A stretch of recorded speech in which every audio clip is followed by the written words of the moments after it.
Hi, read the recipe. I bet nobody ever explained to you what a slotted spoon is for. I'm not just talking basics. I'm talking pre-basics. Welcome to Cooking 99.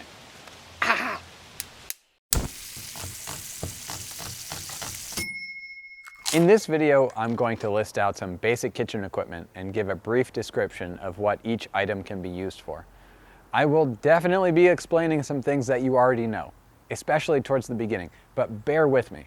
There are bound to be some bits of information that are new to you, and it can't hurt to reinforce things that you already know anyway. I'm going to cover equipment for a broad diet. These are all good tools to have, but if you eat a vegetarian diet, you can spend a little extra on your vegetable peeler, or maybe a diamond encrusted salad spinner. I don't know, maybe you're rich. If you eat meat, spend a bit more on a meat thermometer. You don't need a fully stocked kitchen to make a great home-cooked meal, but there are some items that you shouldn't try to do without. This list is kind of in order of importance or frequency of use, but not exactly. Let's start with knives. Knives are usually used for turning big things into little things. There are 3 knives you should have. A big knife, or a chef's knife, for chopping and slicing, and that's the knife that I go to the most frequently. You need a small knife, or a paring knife, because sometimes a big knife is too unwieldy, like when you're trimming strawberries, and a serrated knife for cutting bread and tomatoes. A cutting board protects your kitchen counter from your knife, and your knife from your kitchen counter. Fold up a kitchen towel underneath so that it won't slip around. Pots and pans. Now there are a lot of types of pots and pans. In general, the taller the sides, the more it traps in steam and holds in liquid. The shorter the sides, the better it is for when you don't want to steam your food, like when you want it to brown or be crispy on the outside. Baking vessels and cookie sheets. These are the things that you'll cook in or on when using the oven. I kind of stumbled, didn't I?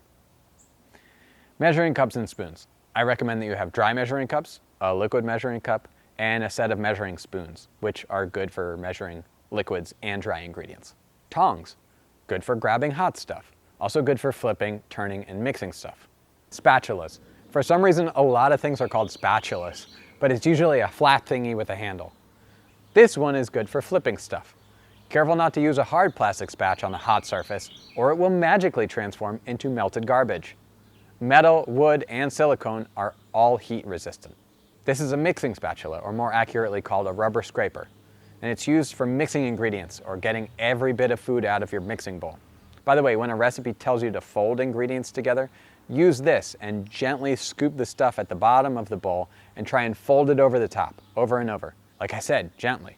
The point is to not crush whatever you're mixing. Mixing bowls. These are pretty self-explanatory, but remember, it's hard to use too big of a bowl. This is a whisk. When a recipe calls for whisking or whipping, this is what you use. So you either take your mixing bowl and put it on the counter and use a back and forth method, or you can hold the bowl and use a circular method. This is a wooden spoon. That's what it is.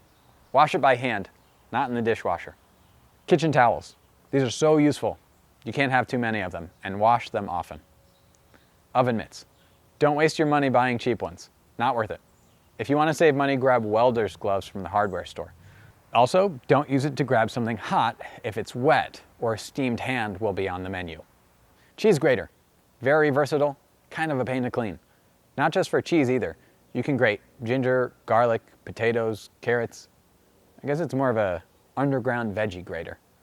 Put the grater on a stable surface before using it. Meat thermometer. Works for meat, fish, bread, and sometimes veggies.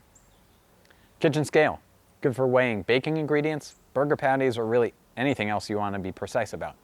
This is a colander. It's good for draining pasta, tomatoes, beans.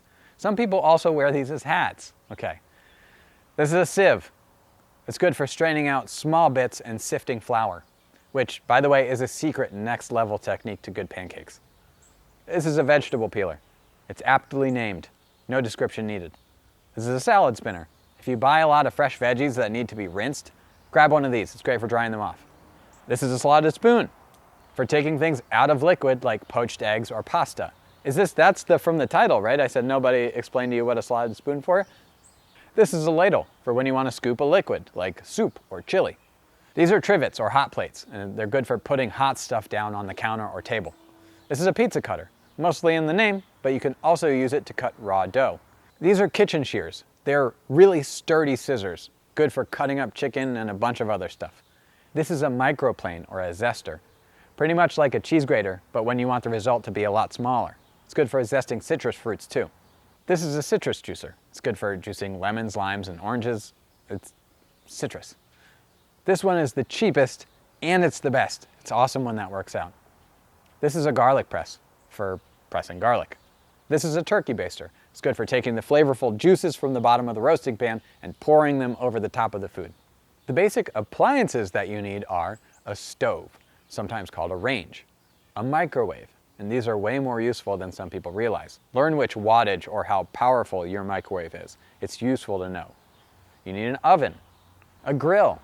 Well, maybe you don't need a grill, but it's definitely nice to have one because it imparts flavors that an oven or stove can't. A food processor. Again, you can do without one, but after you get one, you might wonder how you survived before. There are some miscellaneous consumable items that are good to have in your kitchen too, like plastic bags, which are good for storing and marinating. Like aluminum foil, good for lining pans or even covering something in the oven so that it doesn't burn. And if you clean it, it's reusable or recyclable. You should also have some plastic wrap, which is convenient but wasteful, and most of the time you can use something reusable instead.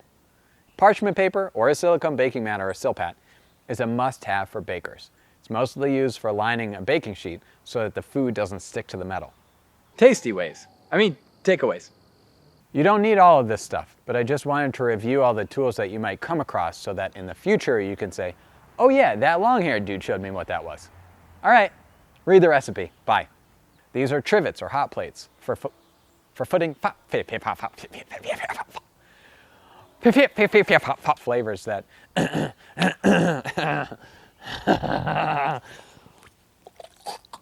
Thanks for sticking around. I don't need you to subscribe or smash that like button, but I do want to answer any questions you have, so please stick them in the comments section.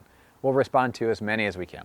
We also plan on doing a Q&A at some point, so if a question gets brought up enough, we'll also stick the answer in that video. Please comment away.